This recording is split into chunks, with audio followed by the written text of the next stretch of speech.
প্রিয় দর্শক, আজকের আলোচনার বিষয় শেখ হাসিনার ভারতের অবস্থান এবং সেই অবস্থানকে ঘিরে ভারত বাংলাদেশের মধ্যে বিভিন্ন প্রেক্ষাপট। দিল্লির গোপন এক নিরাপত্তা বলয়ে বাংলাদেশের প্রধানমন্ত্রী শেখ হাসিনা এখন নিরাপত্তারত। 100 দিনের মধ্যে তার পরিস্থিতি ও নিরাপত্তা কেমন ছিল এবং কীভাবেই বা বাংলাদেশ ও ভারত এই সময়টিতে নিজেদের অবস্থান নির্ধারণ করছে। শেখ হাসিনা ভারতে আশ্রয় নিয়ে ভারতীয় নিরাপত্তার অধীনে আছেন। তার নিরাপত্তার ধরন ও সময়কালের গোপনীয়তা বজায় রাখাই ভারতের মূল লক্ষ্য। শেখ হাসিনার ভারতে 100 দিনের অবস্থা, কিভাবে তাকে রাখা হয়েছে, তার নিরাপত্তার ব্যবস্থা কীরকম, ভারতের সরকার তার জন্য কী ধরনের আয়োজন করছে, এসব নিয়ে অনেকের প্রশ্ন উঠেছে। আমাদের আলোচনায় আজ তার জীবনের এই অধ্যায়টিকে তুলে ধরা হবে। ভারতের দিল্লি শহরের লাজপত নগরের অবস্থিত সেই বিখ্যাত 56B রোড, যেখানে শেখ হাসিনা আশ্রয় নিয়েছিলেন প্রায় অর্ধ শতাব্দীর আগে। তখন এটি ছিল ভারতের কেন্দ্রীয় সরকারের একটি নিরাপদ গোপন ভবন, যেখানে 1975 সালে শেখ মুজিব হত্যাকাণ্ডের পর ইন্দিরা গান্ধী তার পরিবারকে নিরাপত্তা প্রদানের ব্যবস্থা করেছিলেন। আর সেই ভবনটি একটি হোটেল হিসাবে পরিচিত, কিন্তু তার স্মৃতিতে জড়িয়ে আছে বাংলাদেশের অতীত। বর্তমানে শেখ হাসিনা ভারতে আছেন প্রায় 100 দিন ধরে। তার বর্তমান অবস্থান ও নিরাপত্তা ব্যবস্থা সম্পর্কে বিস্তারিত জানা না গেলেও ভারত সরকার তাকে সব ধরনের নিরাপত্তা দিচ্ছে এবং তার নিরাপত্তার প্রধান নিয়ম হলো গোপনীয়তা। স্বরাষ্ট্র মন্ত্রণালয়ের একজন কর্মকর্তা জানিয়েছেন, শেখ হাসিনার সুরক্ষা ব্যবস্থা ন্যূনতম রাখা হয়েছে, যেন কোনো রকম চাঞ্চল্য তৈরি না হয়। তাকে সাধারণ সাদা পোশাকের নিরাপত্তা কর্মকর্তা পাহারা দিচ্ছে এবং তার অবস্থানের বিষয়ে গোপনীয়তা রাখা হয়েছে।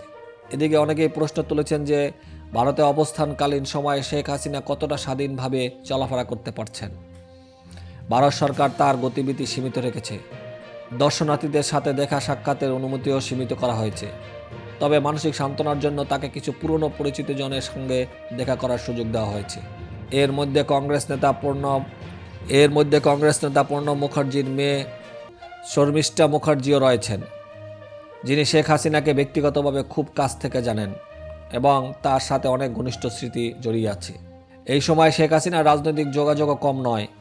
বিভিন্ন অডিও কথোপকথন ফাঁস হওয়ার পর, যা অনেকের মতে তার দলের কর্মীদের মনোভাব ধরে রাখতে সাহায্য করছে। তবে ভারত সরকার আনুষ্ঠানিকভাবে এই বিষয়ে কোনো মন্তব্য করেনি। এটি স্পষ্ট যে শেখ হাসিনা ভারতে থাকলেও দলের সাথে যোগাযোগ রাখতে পেরেছেন এবং তাদের নির্দেশনা দিয়েছেন। ভারত সরকার শেখ হাসিনার নিরাপত্তা রক্ষা করতে 3টি নির্দিষ্ট স্তরের নিরাপত্তার পরিকল্পনা করেছেন। প্রথমত, বেয়ার মিনিমাম সিকিউরিটি, অর্থাৎ কোনো আড়ম্বর ছাড়াই সামান্য নিরাপত্তা। দ্বিতীয়ত, শেখ হাসিনার অবস্থান গোপন রাখা হয়েছে কারণ সুরক্ষা রক্ষায় গোপনীয়তাই প্রধান শক্তি। তৃতীয়ত, শেখ হাসিনার গতিবিধি ও ব্যক্তিগত সাক্ষাৎ সীমিত রাখা হচ্ছে। এতে বোঝা যায় ভারতীয় কর্তৃপক্ষ তার নিরাপত্তা নিয়ে খুবই সচেতন। শেখ হাসিনার অবস্থান গোপন রাখার এই কৌশল কি কেবল তার নিরাপত্তার জন্য, নাকি এর পেছনে আরও কিছু আছে? এটা অনেকের মধ্যে উদ্বেগ তৈরি করেছে যে শেখ হাসিনার মতো একজন গুরুত্বপূর্ণ নেতার অবস্থান নিয়ে ভারত সরকারের সঠিক পদক্ষেপ কী হতে পারে। বিরোধী দলগুলো এ প্রসঙ্গে ভিন্ন মতামত দিচ্ছে।